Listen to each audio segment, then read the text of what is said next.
This video is about the Memorandum of Understanding that was signed between the Michigan DNR and the Michigan National Guard in relation to land use at Camp Grayling. A year ago when I started these videos, I never thought I would still be doing them now, but it feels like it's necessary. So if you are unfamiliar with the opposition to the Camp Grayling expansion, please watch some of the other videos on this channel and educate yourself on why there's so much opposition.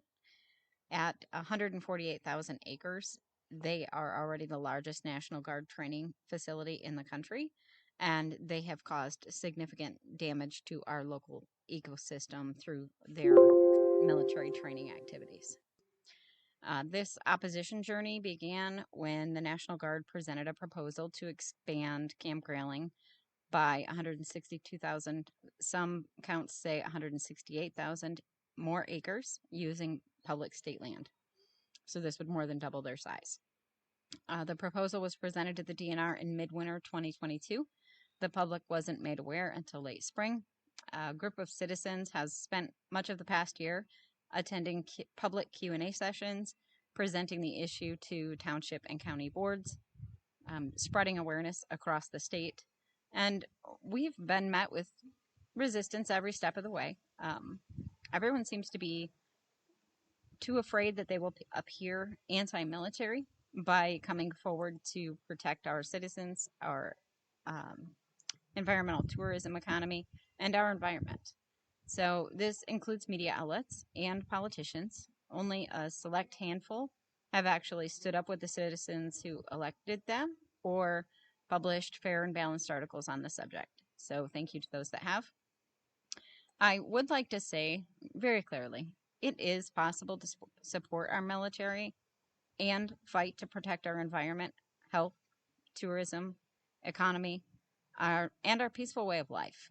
So freedom does not have to come at the cost of being afraid to speak out or lack of clean water, deforestation, negative health impacts, or a loss of our environmental tourism, which is detrimental to our economy. So we need to protect Michigan's natural resources for future generations. And I feel we owe it to them to do everything we can to prevent future negative consequences of military activity like we are seeing now.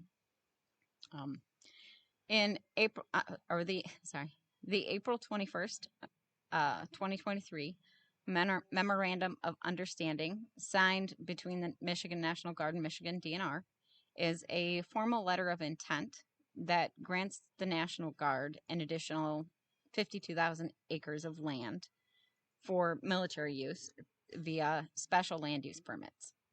It's not a win for Michigan citizens or our pure Michigan environment. Now, first thing that comes to mind for me is how the MOU was released to the public. So the headlines all read, DNR rejects Camp Grayling lease, or DNR denies lease proposal. The press release was very misleading, and thanks to some very creative PR optics, many people actually believed the DNR had sided with citizens, recreation, environmental groups, and conservation. And DNR Director Lott, DNR Public Information Officer Ed Golder were quoted in April saying that the DNR decided against the 20-year lease and that they had determined it was not what was best for the land or the citizens. And this was not the case. The truth is, the DNR couldn't legally lease the land to the National Guard based on current statutes. I have no doubt if they legally could have, they would have.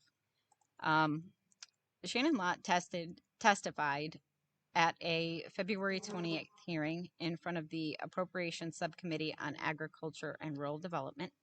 In a response to Ken Borton's inquiries, she said, "I will tell you that statute does not allow us to lease land like it did in 1941. So we are looking at other ways to help them do some of the training exercises that they need." She went on to say she was working with the governor's office on a release of how things would look moving forward. And that is just infuriating to me. You know, for close to a year, citizens were told the public Q&A sessions were step 2 in a 1,000-step process, and that there would be full transparency and public input through every step. We were also told repeatedly that there would be extensive environmental reviews conducted by both the DNR and NEPA prior to any decisions being made. And instead, there were closed door meetings between the National Guard and the DNR with the governor's office's blessing. And the purpose of these meetings was to try to grant access to state public land to the military for electronic and cyber warfare testing against citizens' wishes, local governments' wishes, against the statutes that prevent the leasing. Over 60 local governments and citizens, thousands of citizens across the state, along with environmental groups, conservation groups, recreation groups, we've all made it abundantly clear that we oppose any expansion of Camp Grayling's activities. Now, I'll share a current map of the opposition. It continues to grow. In the map that I'll put at the end of the video, all the red is the townships and counties that have already adopted formal resolutions opposing expansion. And it is quite significant. So another thing that irritated me about the MOU for special land use permits is when a citizen point blank asked Colonel Scott Myers at, I think it was the Alberta Township Q&A session, they asked him if special land use permits could be used, and he said no. He said that the military could not train on land that they didn't either own or lease, and that wasn't an option. Well, Gretchen, Whitmer, Paul Rogers, and Shannon Lott apparently felt differently, and they went against everything citizens had been told, and they ignored all of the opposition of citizens, local governments, and all these other groups, and they forged ahead with signing a memorandum of understanding that, in my opinion, has potential to put citizens, wildlife, and our environment at risk. So Camp Grayling has never proven or documented why they need additional land.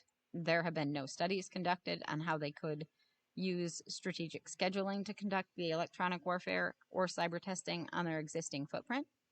Colonel Myers acknowledged this at one of the Q&A sessions last fall. Proving the land is needed is not addressed in the MOU, even though there are about 50,000 acres every year that are not being used. The perception of our group is that it appears to be a land grab to attempt to further the largesse of the military industrial complex that's been established in Michigan. So Michigan is being used as a proving grounds, which as a citizen, to me, it's just unacceptable. The environmental consequences of such activities can be catastrophic, and none of that is addressed in the MOU. The need for it, what activities will be performed specifically. Enforcement is another really important aspect that's just missing from the MOU. There is no enforcement section outlining a process for public comments or complaints, or specifically who will be responsible for the activities conducted under the permits. For me personally, the most concerning statement in the document is related to liability. So Section 5 states, DNR and DMVA assume no liability for any actions or activities conducted under this MOU, except to the extent that recourse or remedies are provided by federal or state law. Now, Michigan governmental leadership has already proven the National Guard is not held accountable under existing statutes or laws. The PFAS contamination that they have caused in several northern Michigan areas has not been addressed. There's no remediation. So the Michigan Department of Great Lakes Environment and Energy has released violation notices for ongoing contamination in Grayling. There was a public statement of opposition to the expansion by one of their employees that detailed their ongoing violations. Yet the governor's office and the DNR director signed this MOU to grant them access to more land. It just doesn't make any sense. So AG Nessel is in the press regularly with lawsuits against companies for groundwater contamination, yet the military bases causing contamination are not targets for accountability. And the only suggestion I have seen to remediate contaminated drinking wells in our area are putting the financial burden on local taxpayers, whether it's um, water filters or there's a proposal to extend the uh, city water system, but that cost would also fall on local taxpayers and the state and not the National Guard who caused the contamination. So if neither the DMVA or the DNR assume liability under this MOU, and the Michigan Attorney General continues to neglect to enforce accountability, who will be accountable?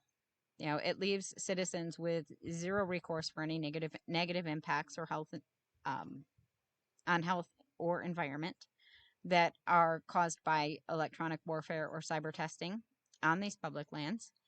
Um, there is no commitment in the MOU to conduct thorough environmental studies before, during, and after their training.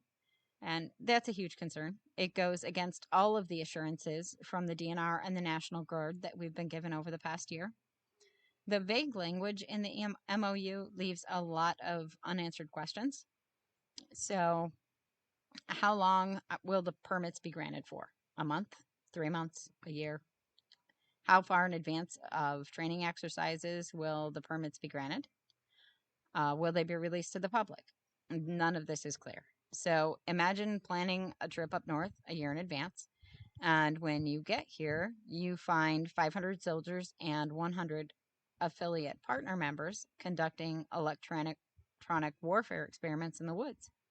Would you come back? I would think absolutely not. So that's another thing. What exactly does affiliated partner members mean? Is it only members of other military branches? Is it only U.S. military branches? Is it any country's military that the National Guard is training with? Or does it also include the private industry partners that the Michigan National Guard has been allowing to sublease land for testing of their experimental products? That's a big concern. The MOU stipulates no tanks can be used, but it makes no mention of what kind of vehicles can be used. So Colonel Myers repeatedly promoted at public Q&A sessions that they'd be using military side-by-sides. They wouldn't be using big vehicles.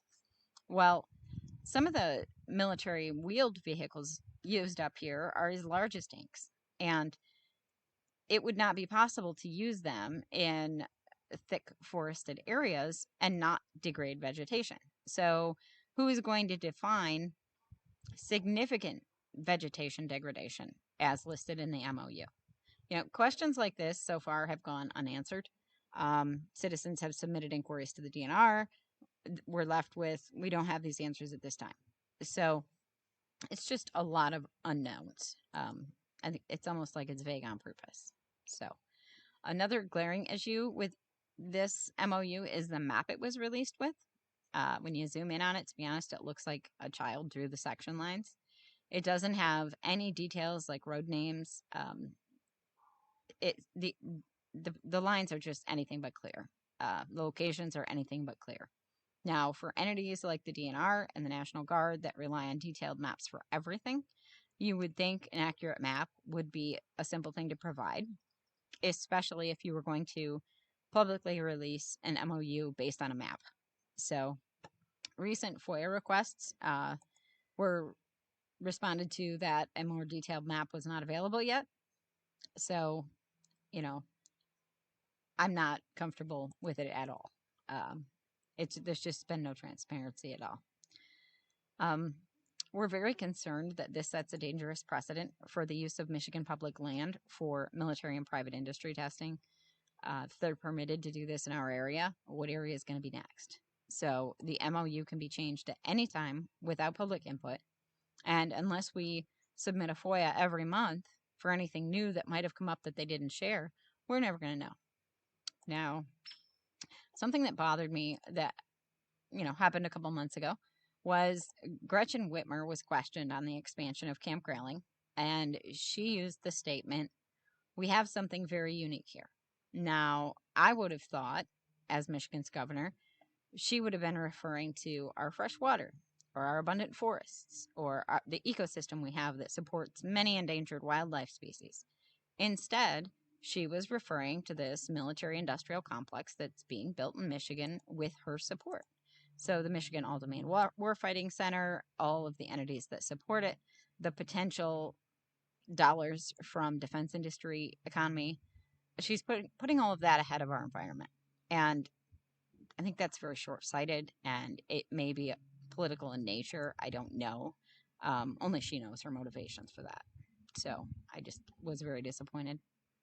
So the purpose of this video is to share information, educate, ask for your help spreading awareness. You know, we all care about Michigan's natural resources. Whether you're one of the residents who can no longer drink their water, or one of the, owners of a house on a lake that you have to be concerned about swimming in or eating the fish out of, whether you're a parent or a grandparent, first generation or seventh generation resident, or maybe you just like to come up north for a vacation to escape the hustle and bustle of the city. You know, we're surrounded by 20% of the world's ever shrinking freshwater resources. It is our responsibility to fight for legislation to prevent this kind of environmental abuse now and in the future. So, as I said, our stance has been and continues to be not one more acre. Please share this video. Join our Camp Grayling Expansion Facebook group. Take the issue to your local township or county boards. Propose that they pass a resolution opposing military expansion. Write to your DNR director, Governor Whitmer. Encourage them to terminate the MOU. I will include email addresses and references in the notes for this video. If you need a copy of an existing resolution to use as an example, please reach out. We're supposed to have a government that's governed by citizens. You know, our taxes, our hunting and fishing and recreation fees fund the agencies that are ignoring us. So for the sake of our children, our grandchildren, our great-grandchildren, please stand up and fight with us, because if we don't and you don't, who will? So thank you for your time.